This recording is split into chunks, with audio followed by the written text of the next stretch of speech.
புளிச்சக்கீரை தொக்கு செஞ்சுருக்கீங்களா? ஒரு வாட்டி இந்த மெத்தட் ட்ரை பண்ணி பாருங்கள். செம்ம டேஸ்டியாக இருக்கும். 2 டேபிள் ஸ்பூன் போல் நல்லெண்ணெய் சேர்த்துட்டு, ஒரு 2 டேபிள் ஸ்பூன் போல் தனியா, ஒரு டீஸ்பூன் போல் ஜீரகம், ஒரு டீஸ்பூன் போல் வெந்தயம் சேர்த்துட்டு, ஒரு 10 போல் காஷ்மீர் சில்லி சேர்த்துருக்கேன். நீங்கள் நார்மல் மிளகா கூட சேர்த்துக்கலாம். ஒரு 10 பல்லு போல் பூண்டு சேர்த்துட்டு, இது நல்லா ரோஸ்ட் ஆனதுமே தனியாக எடுத்து ஒரு மிக்ஸி ஜாருக்கு மாற்றிக்கோங்க. இது நல்லா ஆறுனதுமே பவுடர் பண்ணிக்கணும். இப்போ நம்ம சுத்தம் பண்ணி வச்சுருக்க ஒரு கட்டு போல் புளிச்சக்கீரையும் நல்லா நம்ம வதக்கி எடுத்துக்கணும். இந்த மாதிரி கொலன்னு வதங்கினதுக்கப்புறம் அதையும் நம்ம தனியாக எடுத்து ஆற விட்டுறணும். ஃபஸ்ட்டு நம்ம இந்த இதை பவுட்ரு பண்ணி இந்த மாதிரி எடுத்து வச்சுக்கோங்க. அதே ஜாரில் இப்போ நம்ம திருப்பி இந்த கீரையும் அரைச்சி தனியாக எடுத்து வச்சுக்கோங்க.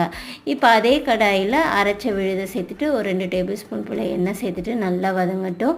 இப்போ அரைச்சி தனியாக வச்சுருக்க பவுடரு, தேவையான அளவுக்கு உப்பு சேர்த்துட்டு நல்லா மிக்ஸ் பண்ணிக்கோங்க. அவ்வளோதான், புளிச்சக்கீரை தொக்கு சூப்பராக ரெடி ஆயிடுச்சு. கண்டிப்பாக மிஸ் பண்ணாமல் ட்ரை பண்ணி பாருங்கள். எல்லாத்துக்குமே சூப்பராக